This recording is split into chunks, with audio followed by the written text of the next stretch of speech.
د دې ملک زه خلاف چلےګم، د دې ملک دا ارس ختم، دا ختم کړه، عمل ختم کړه، دې ملک کی حیثیت نه. درې کسان د سړي چې الله جل شانه با نه اغي سره د قیامت پر ورځ باندې خبرې وکي، د غصې څه شي د کنایه ده، غصې نه کنایه ده.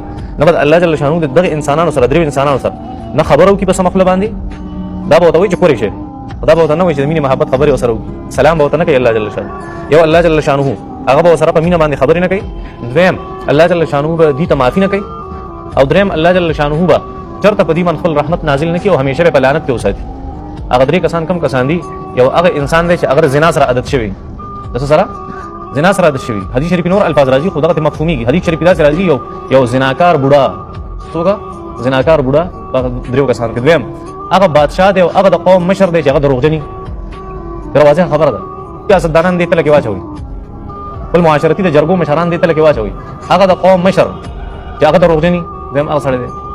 او دریم هغه انسان چې هغه بددیانتي کوي، وایي په دې باندې. او بل حدیث کې راځي چې دریم هغه انسان دی چې هغه پښتو کې لفظ تاسو خفه نه شي، خیر دې به شي راکونه زموږ پښتانه وي دا پلان کې بیوس آرامي دی، بیوس رزیل دی، بیوس آرامي دی. وایي کله الله جل شانه له وصف ورکړو د بس کول. حدیث شریف کې راځي هغه متکبر انسان چې بیوس یو تکبر کوي، دا هم په دې کسانو کې شامل.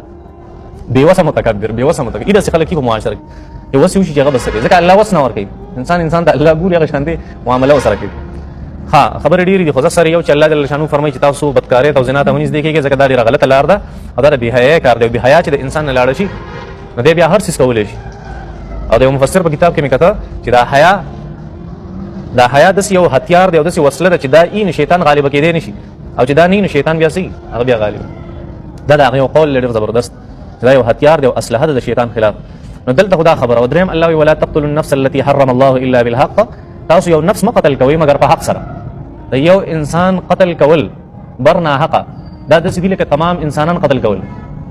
دا مخکې دا مضمون او دا مفهوم تیر شوی دی تقریبا په سورته مائده کې. الله فكأنما قتل الناس جميعا، یو انسان چې په ظلم سره مړ کو پاغه صح حق نو، فكأنما قتل الناس جميعا ګویا چې ټول انسانیت قتل. او بیا وایي چې یو انسان ژوندې کله ټول انسانیت چې ژوندې کینې انسانیت خدمت وکړو دا په کار راځي. دا دویمه خبر. دا قتل د انسان دا حرام کار دی، ولې دا د الله جل شانه د کاریګری او د الله د هنر مظهر دی. وایي په دې خبره دته مانیفیسټیشن وایي، مظهر دی د الله جل شانه د کاریګری چې دا د الله جل شانه مخلوق دی، الله جل شانه جوړ کړی دی. الله جل شانه په دې خبره کې چې متوا بس ته باندې کې ګینه دا حرام دي ناروا انسان قتل کول، دا یو خبره شو. دویمه الله جل شانه فرمایي چې اصل څه په دې کې هغه حرامواله دی، او ته حق ته وروړې بیا ټیک ده. یو انسان حقوق سدي چې د هغه د وجه د انسان قتل هغه واقعي هغه حقوق لګ بیانو، هغه سب قرآن مجید کې سب احادیث مبارکو سب قرآن مجید کې دي، سب احادیث مبارکو کې دي چې هغه د هغه د وجه د انسان قتل رواشي. یو چې انسان کله بل انسان ناحق قتل کی دا هغه اولیاء او رشتہ دار ته حق حاصل چې دغه انسان هم هغه شانتي اوج نسنګ چې هغه وجه ده موږ صدق قصاص وایو، بدله وته وایو.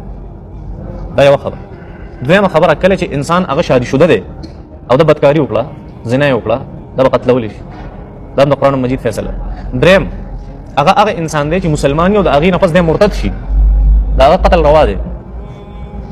زما استاد لپاره نه، د قانون لپاره، قانون اسلامي لپاره چې په یو مسلمان ملک اوسېږي او د مسلمان دی او بیا کفر اختیار دا مرتد شو، دی به قتلولی شي. څلورم هغه انسان دی د قرآن مجید د قانون مطابق چې هغه په مسلمان معاشره کې فساد خوري. څه خوري؟ فساد خوري په معاشره، مسلمان معاشره کې. انما جزاء الذين يحاربون الله ورسوله ويسعون في الارض فسادا ان يقتلوا او يصلبوا او تقطع ايديهم وارجلهم من خلاف او ينفوا من الارض. الله کوم خلک چې الله او د الله پیغمبر له چیلنج ورکړي په معاشره کې فساد خوري، نو د دې لپاره د الله حکم دار چې ان يقتلوا یې قتل کې، او يصلبوا یې پانسه ته خېجوي، او تقطع ايديهم وارجلهم من خلاف یې خپل لاس ته الټه پلټه پرې کې، او ينفوا من الارض یې د ځمکې نه وشړي.